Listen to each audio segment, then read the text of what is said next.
읽어 보시겠습니다. 예, 한번 제목 읽어볼까요? 시작. 복음에 헌신하다. 시편 90편 12절 말씀 함께 봉독하시겠습니다. 시작. 우리에게 우리날 계수함을 가르치사 지혜로운 마음을 얻게 하소서. 아멘. 제가 잠깐 말씀 위해서 기도하고 말씀을 시작하겠습니다. 사랑이 많으신 우리 아바 하나님, 당신이 이곳에 계시기에, 당신이 우리를 부르셨기에, 당신이 우리에게 하실 말씀과 주실 능력과 은혜와 치유와 거룩이 있음을 알기에 이 자리에 모였습니다. 부족한 전하는 자와 흔들리는 심령을 가진 듣는 자들, 우리의 연약함을 위해 성령께서 우리를 도와주시기를 간구합니다. 이 자를 통해 하늘이 땅에 착륙하도록 성령님 도와주시옵소서. 빈손으로 돌아가는 이 없게 하시고, 하늘 음성 듣게 하시고, 주의 안수 받게 하시고, 주님의 치유와 회복의 바람을 들이키도록 역사하여 주시옵소서. 예수님의 이름으로 기도드리옵나이다. 아멘. 우리 한번 오늘 본문 말씀 함께 봉독하시겠습니다. 함께 봉독해 볼까요? 시작. 우리에게 우리날 계수함을 가르치사 지혜로운 마음을 얻게 하소서. 아멘. 여러분, 우리가 유한하다는 거 우리 다 머리로 압니다. 근데 사실 가슴으로 잘 모르고 삽니다. 우리가 가슴으로 우리가 유한하다는 거, 우리가 죽는다는 거, 좀 더 적나라하게 말해볼까요? 우리 모두가 죽어가고 있다는 거 부딪혀 알면요, 그건 우리 삶 전체의 가장 큰 혁명이 될 것입니다. 지난 송구영신 예배 때 이 끝나고 나서 저희 이제 집에 운전해 돌아가다가 부모님께 전화를 드렸어요. 같이 예배 드리시고 이제 댁으로 돌아가시고 있는 차에서 받으셨더라고요. 그래서 인사드리고 싶어서 전화했습니다. 그러니까 에이, 밤도 늦었는데 들어가세요 그러시는 거예요. 근데 아이, 차를 잠깐 옆에 대고 잠깐 길가에서라도 인사드리고 싶다고 해서 차를 이제 옆에 댔어요. 저도 뒤에 대고. 근데 이제 어둠 속에서 이제 어머니와 아버지가 이렇게 걸어오시는데 저희 아버지가 그 해에 86이 되셨어요. 그리고 저희 어머니가 82이 되셨어요. 순간 이 시편 90편이 말한 지혜가 제 마음에 찾아왔어요. 우리 날 계수함을 안다라는 계수라는 뜻을 정확히 말하면 뭐냐면 카운트다운입니다. 우리의 생존의 시계가 줄어들고 있다는 겁니다. 이렇게 말하기 싫지만 현실은 이것이죠. 건강한 저희 부모님을 새해 인사드릴 수 있는 때가 어쩌면 한 손으로 카운트다운이 이루어질 수 있겠구나. 그 순간 그 자리가 얼마나 귀했는지 모릅니다. 다가가서 와락 저희 아버지와 어머니를 안아드리고 새해 복 많이 받으세요. 야, 내가 이 인사 5번 할 수 있을까? 그리고 이 말을 걸을 수가 없었죠. 사랑합니다.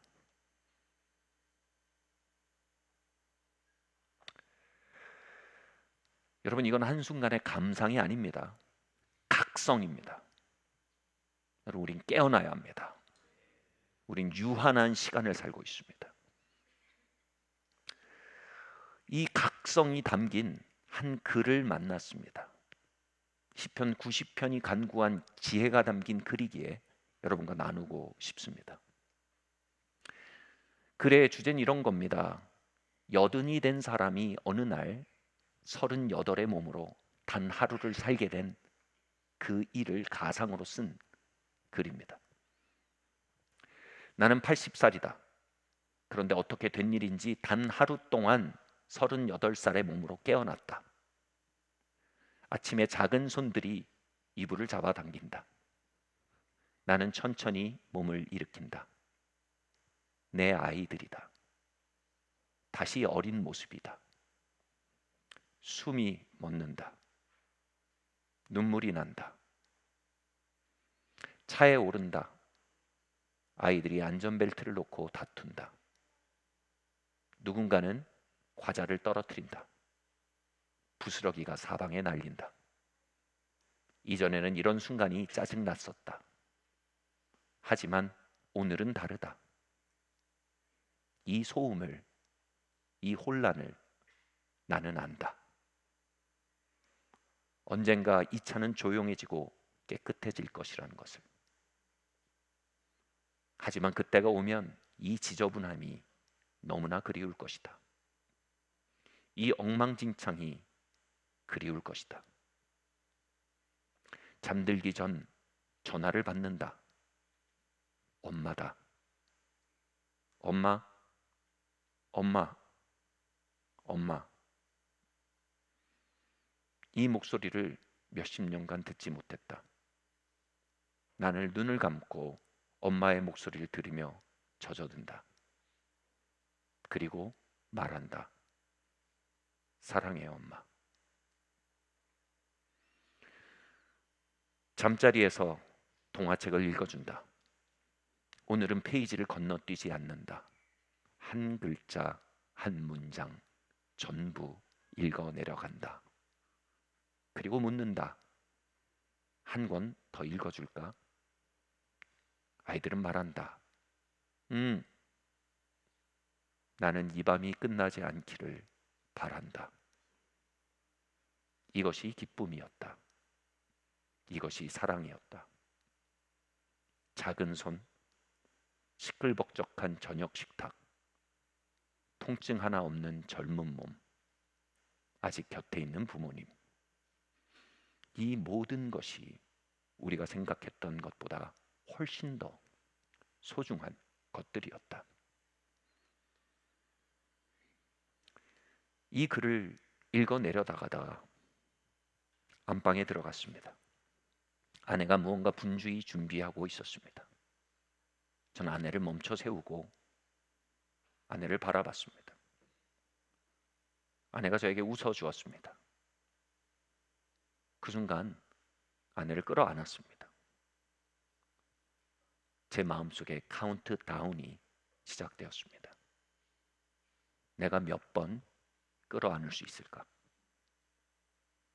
그 순간이 너무 소중했습니다. 나는 그 순간 아내를 끌어안았지만 그 이상을 끌어안았습니다.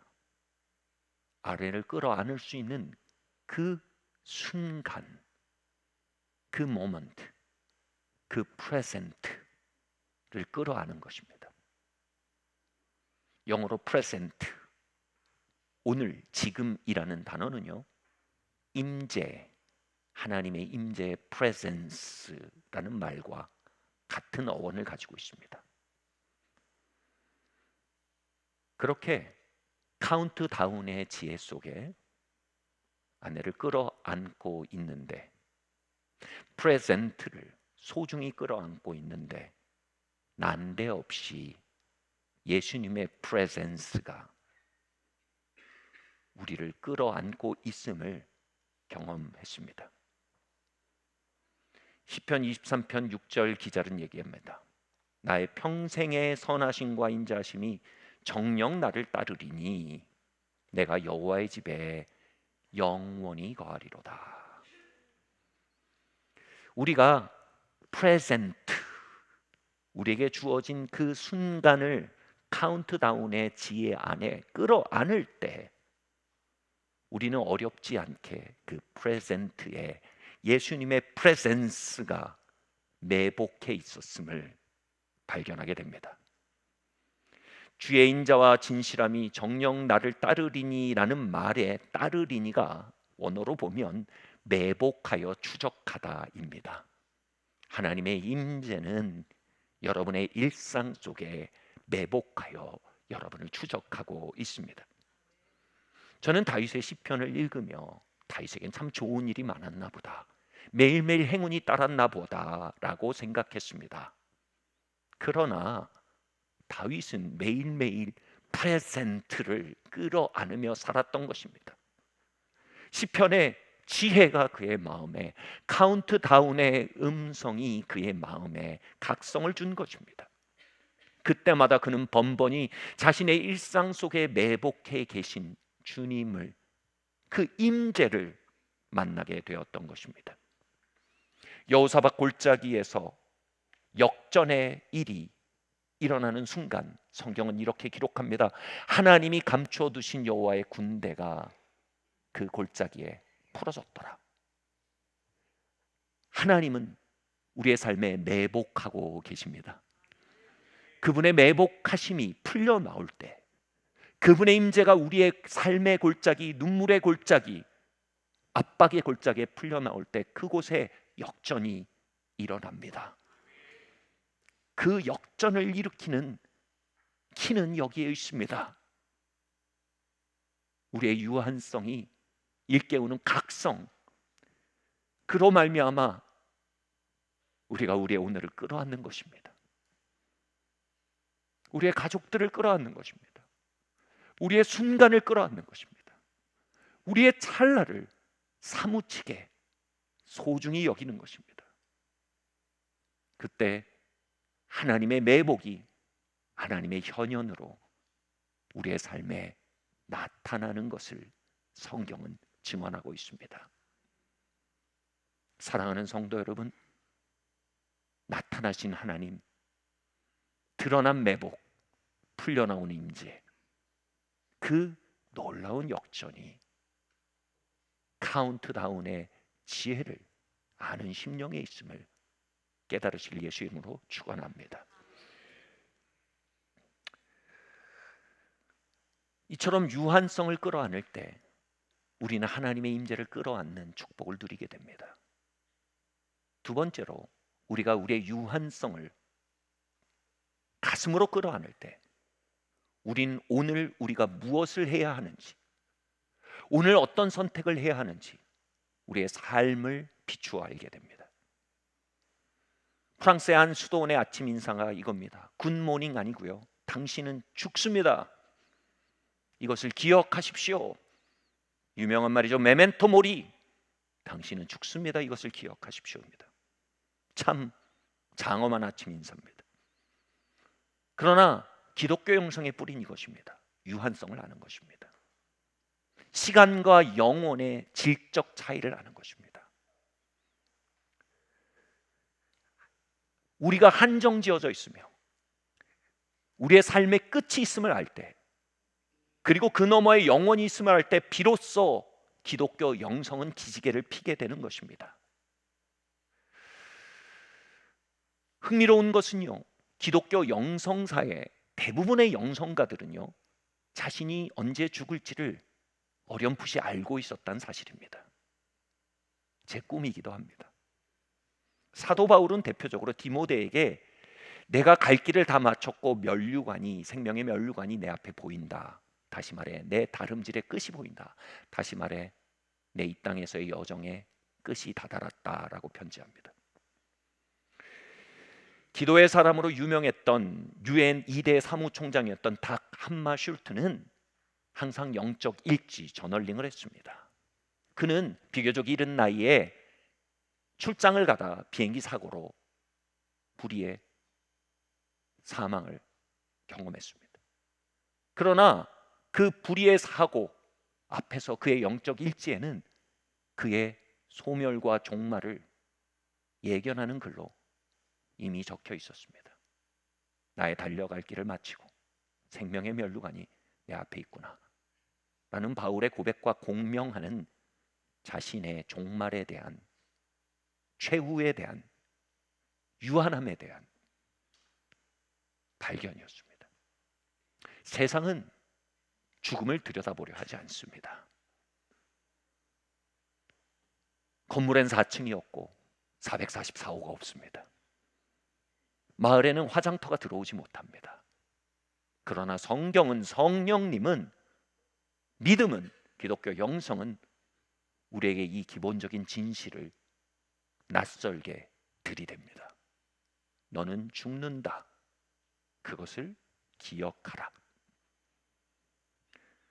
죽음이 당황스러운 불청객이 되지 않길 예수의 이름으로 축원합니다.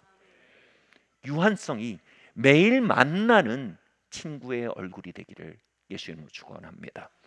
성 프란치스코는 brother, son, 그리고 죽음의 자매여라고 불렀습니다. 죽음을 자신의 자매라 불렀습니다. 그는 죽음이라는 자매와 교제하며 자신이 오늘 어떻게 살아야 하는지 늘상 깨달았던 것입니다. 기독교 영성 수련과 식별이 뭡니까? 우리가 삶의 가치를 결정하고 선택을 내리는 기준이 식별입니다. 이 기독교 영성과 식별의 가장 대가라 불리우는 이그나시우스의 로열라는요, 그 식별의 기준에 대해서 분명히 말했습니다. 내가 죽음의 순간에 서 있다면 지금 어떤 선택을 할 것인가? 그 사고는 그로 하여금 남다른 결정을 하게 했고, 그 사고는 그로 하여금 남다른 하루를 살게 했고, 그 사고는 그로 하여금 남다른 위대한 시간들을 살아가게 되도록 동력이 되었습니다. 여러분 죽습니다.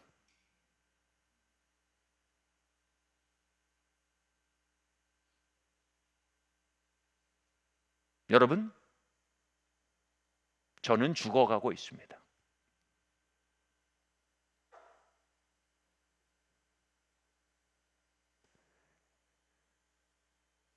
이 사실은요, 우리를 겸손하게 하고요, 이 사실은 우리를 진지하게 하고요, 이 사실은 우리로 하여금 깨어나게 합니다.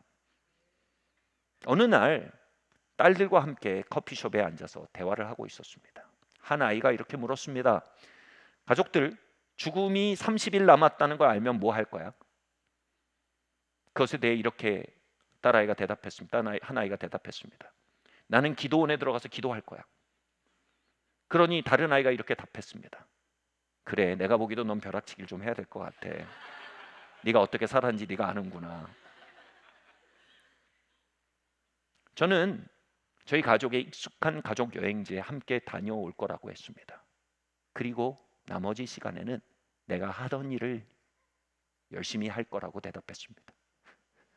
주일날 설교하고, 월요일날 쉬고, 화요일은 직원 회의하고, 수요일은 수요 셀리더 모임하고, 목요일은 글을 읽고 글을 쓰고, 금요일은 리바이벌 미팅 할 거라고 말입니다.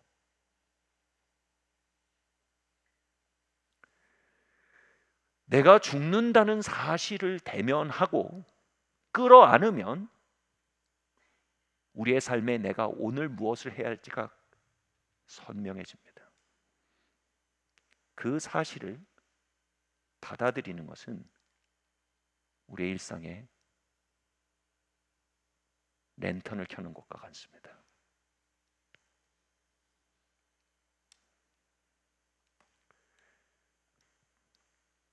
내가 지금 무엇을 그만두어야 하는지 알게 할 것입니다. 내가 어디에 가야 할지 알게 할 것입니다. 어디에 가지 말아야 할지 알게 할 것입니다. 그리고 무거운 몸뚱이를 일으켜 무엇을 시도해야 할지 알게 할 것입니다. 내가 무엇을 우선해야 할지, 무엇을 가벼이 여겨야 할지 알게 할 것입니다. 우리의 삶이 빛 아래서 운영되길 바랍니다. 여러분, 우린 죽어요. 여기도 죽어요. 여기도 죽고요.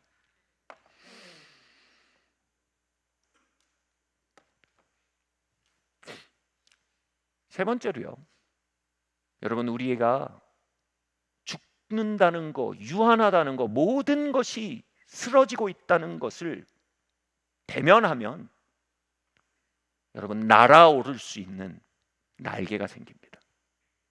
히브리서 12장 27절에서 28절 말씀 함께 읽겠습니다. 시작.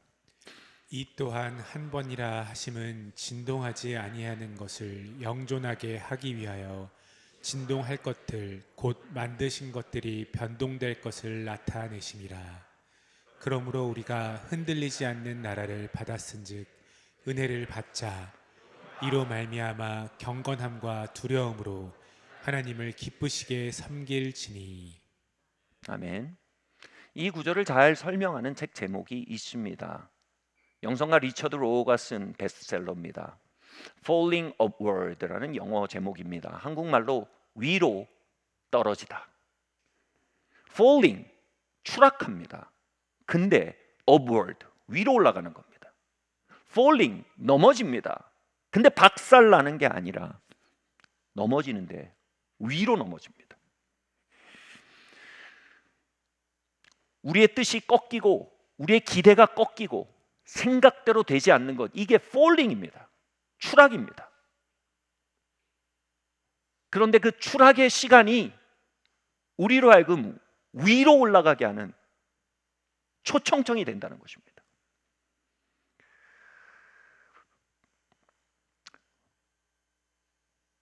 리처드 로우는요, 우리의 삶이 전반전과 후반전으로 구성된다고 말합니다. 전반전은 뭡니까? 내가 계획을 세우고 내가 이루고자 하는 걸 이루고 또 내가 오르고자 하는 것을 향해 나아갑니다. 전반전입니다. 올라감의 운동입니다. 근데 우리의 삶이 전반전만 있으면 얼마나 좋습니까? 후반전도 있다고 말합니다.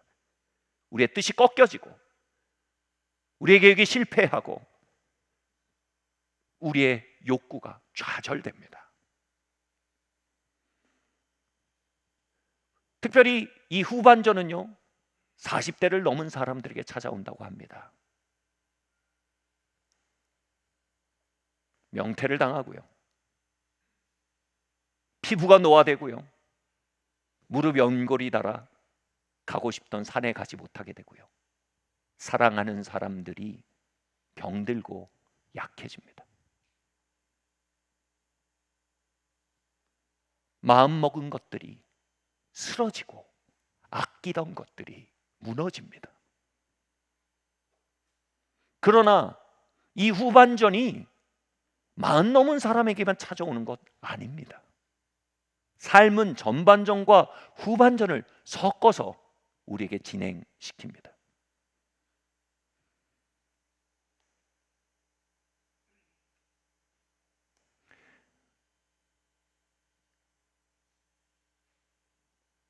그 삶의 추락, 삶의 넘어짐, 좌절과 실패라는 falling의 시간이 리처드 로우는 얘기합니다. upward, 영원을 향한 여정으로의 초청장이라고 말입니다. 상승의 시간이라는 성공의 시간에서 falling, 하락의 시간이라는 후반전은 성공이 아닌 영적 성장으로의 초청이라고 말합니다. 찰나에서 흔들리는, 찰나에서 소멸되어가는, 찰나에서 하강하는 것들은요, 흔들리지 않는 영원을 향해,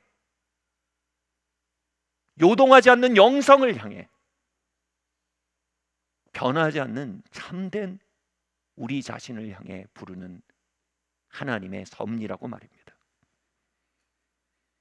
저는 비교적 이른 나이에 Falling Upward의 초청을 경험했습니다. 여러분, 죽음은 물리적인 것만은 아닙니다. 모든 소멸, 모든 흔들림, 모든 하강이 죽음입니다. 저는 많이도 헤어짐을 경험했습니다. 어떻게 사랑이 변하냐? 관계가 흔들리는 겁니다.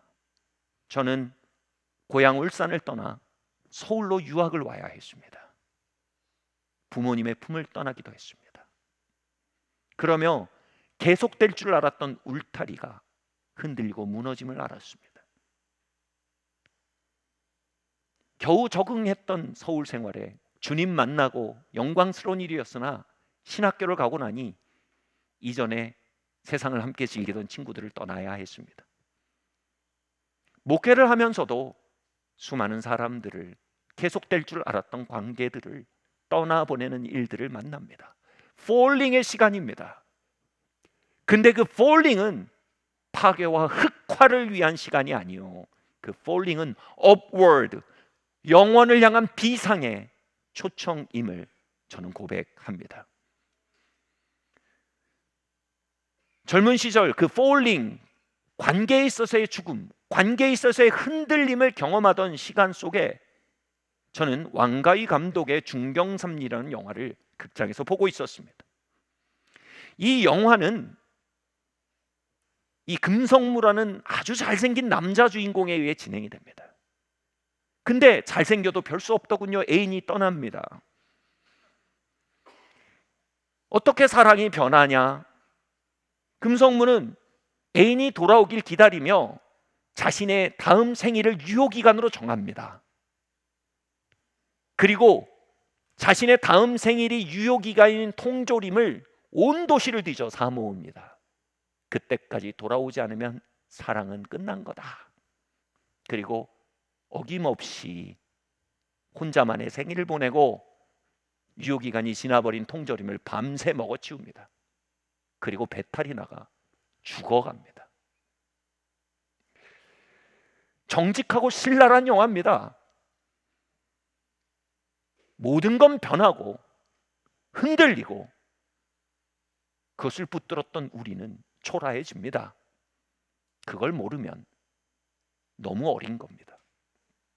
그걸 모르면 아직 삶을 시작도 안 해본 겁니다. 삶에는 추락이 함께합니다. 그런데 그 세기말적인 분위기, 그 추락의 이야기를 보고 있는 영화관 속에 성령께서 히브리서 말씀으로 감동하셨습니다.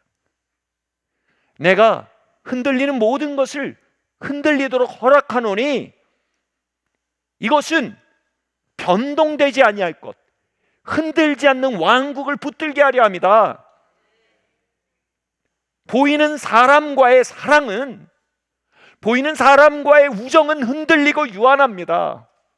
그러나 그것이 흔들릴 때 보이지 않는 분과의 사랑, 보이지 않는 분과의 우정, 보이지 않는 분과의 연합이 우리 안에 초청장을 보냅니다. Falling overboard. 얘야, 네가 흔들리지만 나는 너를 흔들리지 않는 것을 향해 초청하고 있다. 사랑하는 성도 여러분, 보이는 풍요는 흔들립니다.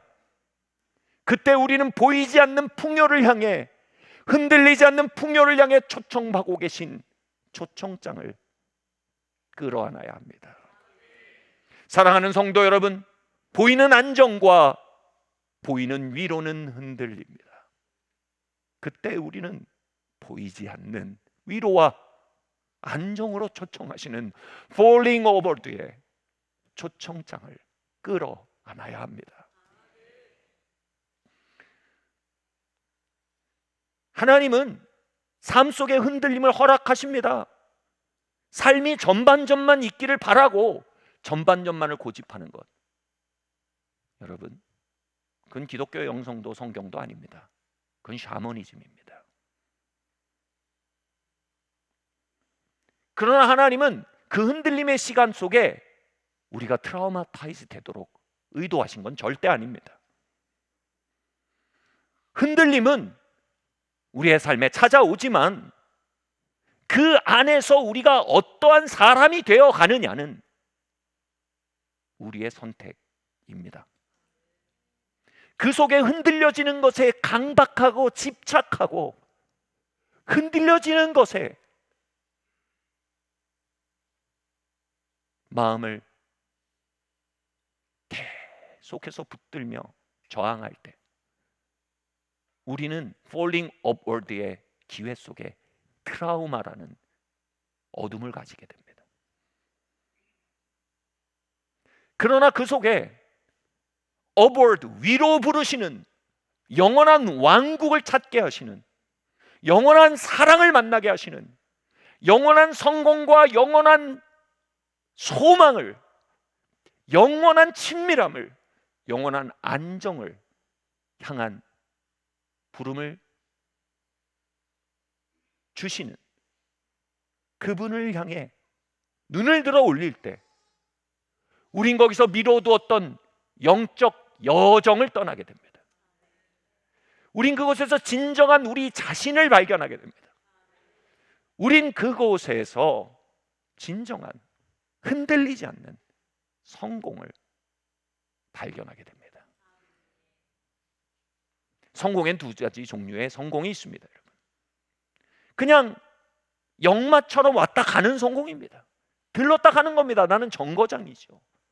그건 운에 의해서 사회과학적인 우연과 형편에 의해 왔다 갔다 하는 겁니다. 여러분 거기 마음 두시면 정신건강에 많이 해롭습니다.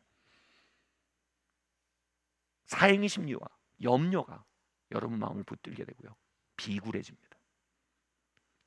두 번째 성공은요, 내가 나로 빚어져 가고 성장해 가고 하나님이 의도하신 나로 완성되어 갈 때 따라 붙는, 정착하는 성공입니다. 이것은 성공이라 부를 수 없습니다. 이것은 진정한 영향력이라 부를 수 있을 것입니다. 이때 가지는 좋은 성공, 좋은 영향력은 항구적인 지속 가능한 결과들을 가져옵니다. 하나님은 역마 같은, 정거장 같은 성공을 향해 우리를 부르신 적이 없습니다. 하나님은 상승과 하락의 컨비네이션 속에 우리를 성장으로 부르십니다. 그리고 그분이 우리에게 맡기기 원했던 지속 가능한 번영, 지속 가능한 행복, 지속 가능한 친밀함, 지속 가능한 영향력과 풍요로 우리를 초청하고 계십니다. 바로 하나님이 의도하신 여러분입니다. 하나님이 의도하신 번영입니다.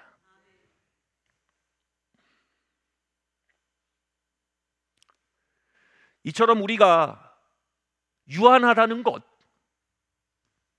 우리에게 끝이 있다는 것, 우리 모두가 죽어가고 있다는 것, 도처에 흔들림과 유한성과 변질이 계속되고 있다는 것, 이 땅이, 시간이 우리에게 주는 것은 유효기간이 정해진 썩어가는 통조림에 지나지 않는다는 것.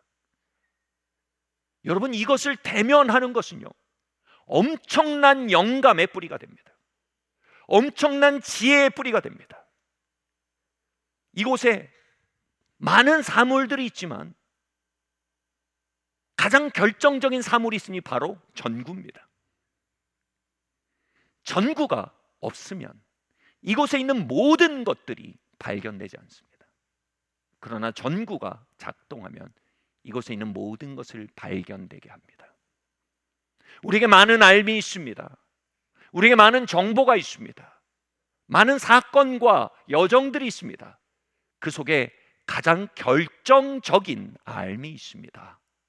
바로 우리가 유한함을 알며 우리가 영원을 향해 나아가는 자임을 알며 시간 너머에 영원을 붙들도록 초청받고 있음을 아는 알미입니다. 우리가 시간 속을 사는 순례객임을 알고 모든 것이 지나가 버릴 것을 알며 흔들려 버릴 것, 잠시 내게 머물지만 결국은 흔들려질 수밖에 없음을 알며, 그리하여 우리의 마음이 영원과 하늘과 그분의 사심을 향해 두 손을 들고 찾게 되게 하는 그 알미입니다. 여러분, 그 알미, 여러분의 삶에 2026년에 밝은 빛으로 밝혀지길 예수의 이름으로 축원합니다. 요한복음 8장 12절에서 14절 말씀 함께 읽겠습니다. 시작. 예수께서 또 말씀하여 이르시되 나는 세상의 빛이니 나를 따르는 자는 어둠에 다니지 아니하고 생명의 빛을 얻으리라. 바리새인들이 이르되 내가 너를 위하여 증언하니 내 증언은 참되지 아니하도다. 와, 예수께서 대답하여 이르시되 아멘. 내가 나를 위하여 증언하여도 내 증언이 참되니 나는 내가 어디서 오며 어디로 가는 것을 알거니와 너희는 내가 어디서 오며 어디로 가는 것을 알지 못하느니라. 제 인생 최고의 순간이 있었습니다. 1993년 7월 28일 경이었습니다. 제 연식이 여실히 드러나는 이야기네요. 당시 저는 고등학생이었습니다. 그날 밤 저는 주님을 만났습니다. 소위 말해 성령 세례를 경험하기도 했습니다. 그 순간 제 삶의 모든 게 명료해졌습니다. 주님이 창세전에 나를 택했음이 지식이 아니라 가슴으로 보였습니다. 내가 이 시간 속을 지나는 순례객임이 가슴으로 보여졌습니다.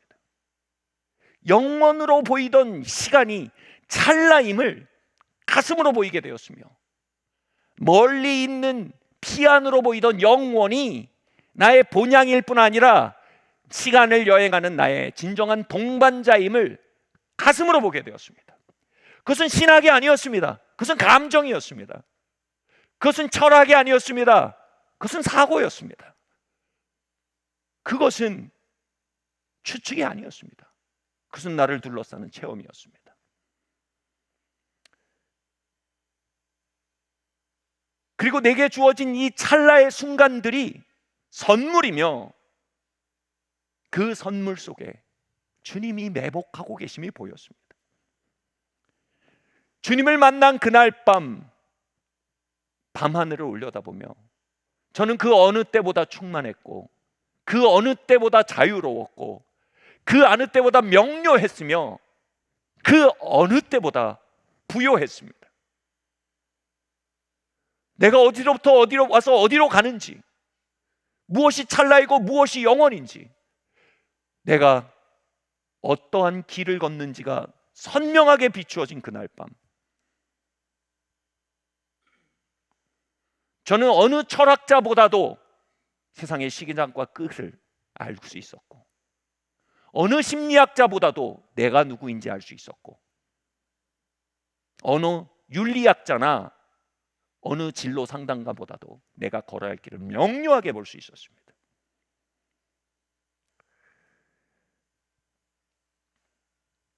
그 시간 이후로 저의 삶의 모든 문제는 바로 그 빛이 약해짐에서 시작되었습니다.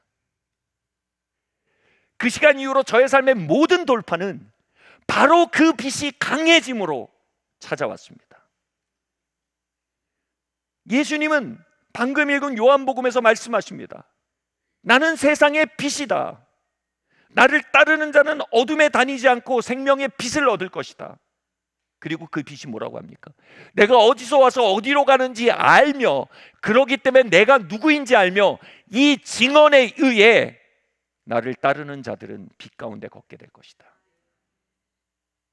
와, 같이 말합시다. 이 증언. 예. 바로 예수님에 대한 증언은요, 우리가 어디서부터 어디로 가는지를 알게 하며 우리로 하여금 우리가 누구인지 알게 하며 우리로 하여금 무엇을 선택해야 하는지 알게 하며 우리로 하여금 찰나를 찰나로, 시간을 시간으로, 영원을 영원으로 falling 안에 있는 upward를 찾아내게 하고 present 안에 있는 presence를 발견하게 하는 놀라운 enlightenment, 조명이 된다는 것입니다.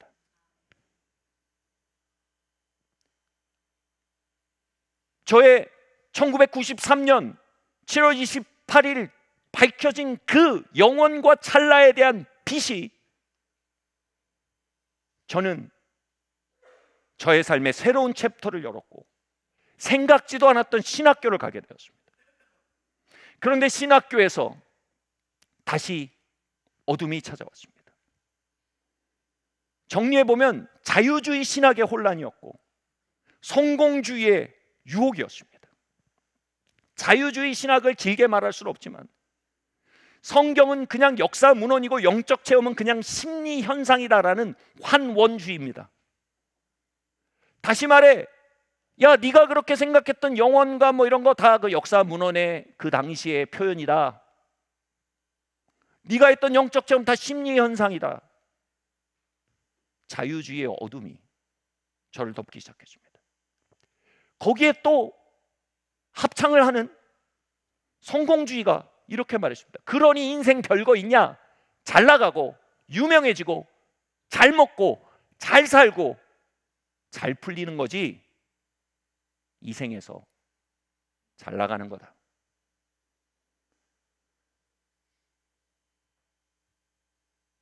순간 저에게 찰나는 영원이 되었고, 순간 저에게 정거장은 목적지가 되었고, 순간 저에게 버려야 할 것은 삼켜야 할 것이 되었고, 순간 저에게 추구해야 할 것은 허상이 되고 말았습니다. 여기 질문이 있습니다. 이 어둠 속에 어떻게 하면 빛을 다시 켤 수 있을까요? 어떻게 하면 우리의 삶에 가장 중요한 빛을 다시 타오르게 할 수 있을까요? 방금 읽은 요한복음에서는 그 빛이 명료하게 타오르게 하는 방향성을 우리에게 말하고 있습니다. 바로 예수님에 대해 증거하는 일이라고 성경은 말하고 있습니다. 여러분, 그 자유주의 신학은요, 매우 심오하고 복잡합니다. 성공주의에 기초할 때 내가 걸어야 할 길은요, 대단히 다면적 측면을 가지고 있습니다. 저는 그 하나하나에 응답하고 대답하여 실마리를 풀어가기에는 역부족일 수밖에 없었습니다. 그런데 그곳에서 제 삶에 엄청난 돌파구가 찾아왔습니다. 바로 주님은 제 삶에 꺼져가던 빛을 다시 가져오신 겁니다.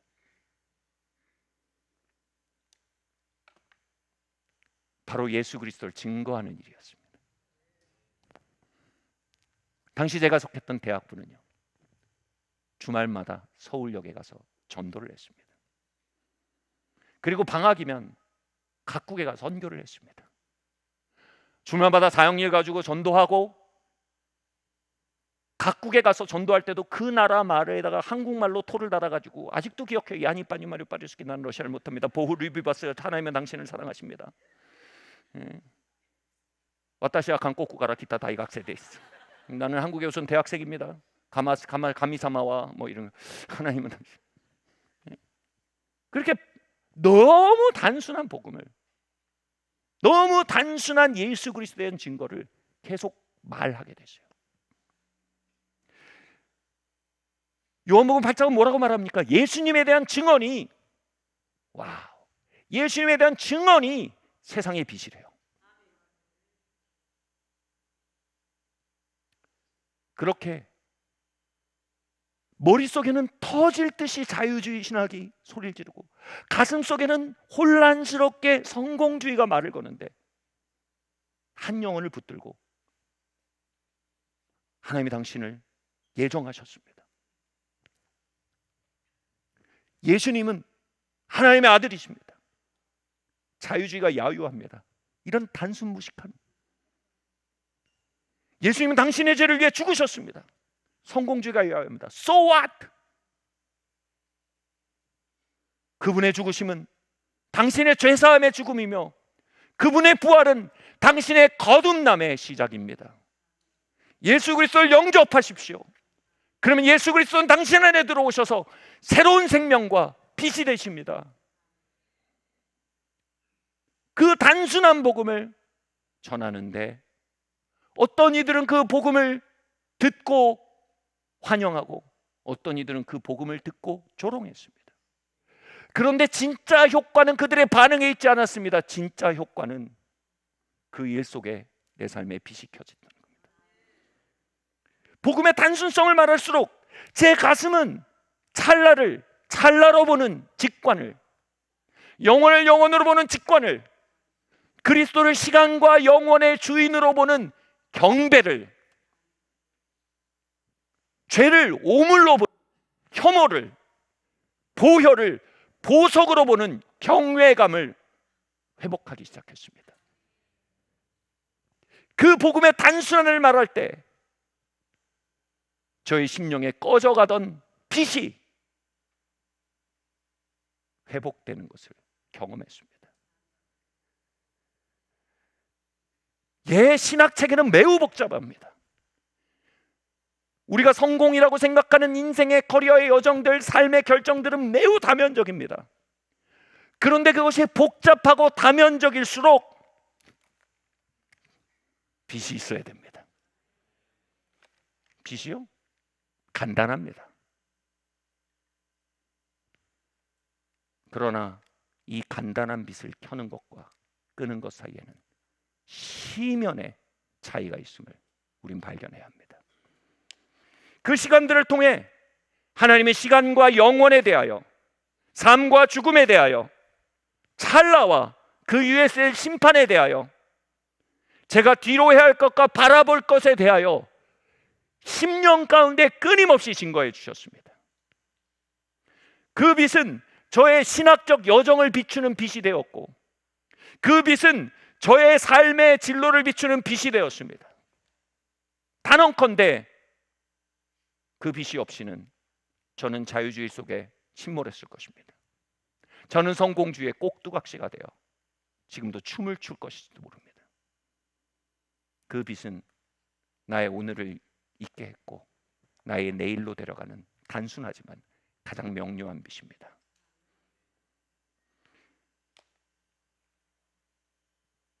말씀 마쳐야 될 것 같아요. 와, 제가 뉴욕을 갔다 오더니 사람이 새로워졌나 봐요. 설교를 이렇게 빨리 마치다. 방심하지 마십시오. 결론이 남아 있습니다. 이런 말이 있습니다. 가장 멀리 비추는 빛이 가장 가까이를 밝게 비춘다. 저는 여러분 가운데 수많은 마음의 문제로 늪지대에 빠진 것 같은 투쟁을 하는 이들을 압니다. 관계의 문제로 끊임없이 미로에 헤매고 있는 듯한 여정을 걷는 분들도 압니다. 진로와 삶의 문제, 사상적, 세계관적 번뇌들, 이 다면성과 복합성과 다양성을 저는 모르지 않습니다. 왜냐고요? 그것이 저의 이야기이기 때문입니다. 그 속에 우리가 만약 그저 그 미로에 골몰하고 그 늪지대에서만 허우럭적거린다면 우리는 어둠 속에 다름질을 하는 것 같은 비효율적인 길을 걷게 될 것입니다. 그러나 하나님은 그리스도를 증거하는 단순한 일, 그 빛을 저의 대학 시절에 가져오셨습니다. 바르트 불트만 칼라노, 머리만 들어도 얘기만 들어도 머리가 복잡한 이야기들이 그 빛 속에 읽혀야 합니다. 전도사를 나가야 되는지, 개척을 해야 되는지, 유학을 가야 되는지 도대체 결정할 수 없는 그 삶의 미로 앞에 그 빛이 켜져야 합니다. 멀리 비출 때 내 발걸음이 비춰집니다.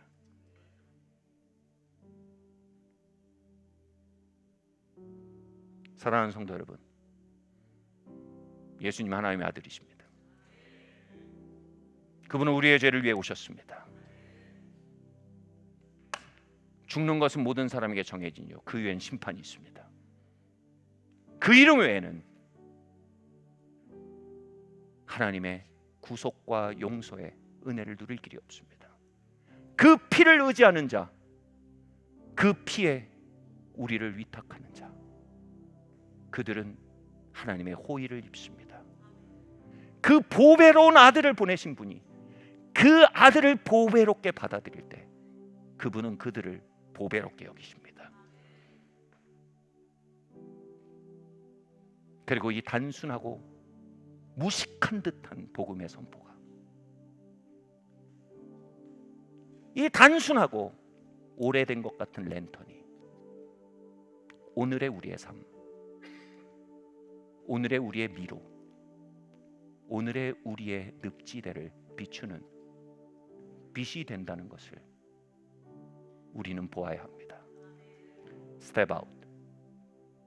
여러분, 멀리 비추십시오.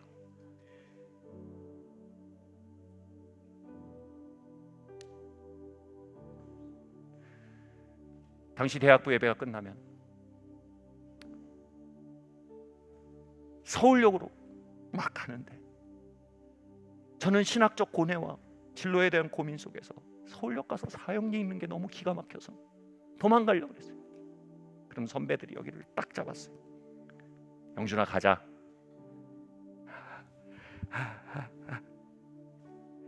그리고 하나님 당신을 사랑하십니다. 보혈이 빛봤어요. 그것이 제 입에서 고백되어지고 증거되어질 때, 와, 그 일이 끊이지 아니했을 때, 와, 하나님의 임재를 발견하는 일이 계속되고, 걸어야 할 길을 걸을도록 비추는 빛이 계속되고, 떨어짐의 시간 속에 위를 향해 솟구칠 수 있는 동력이 계속되는 놀라운 부가적 은혜를 경험하였음을 고백합니다. 하나님의 능력은 복음과 함께 갑니다. 하나님은 오늘도 2000년 전 복음으로 첨단의 시대를 비추기로 결정하셨습니다. 하나님 오늘도 2000년 전의 복음으로 혼란스러운 인간 심령을 비추기로 결정하셨습니다.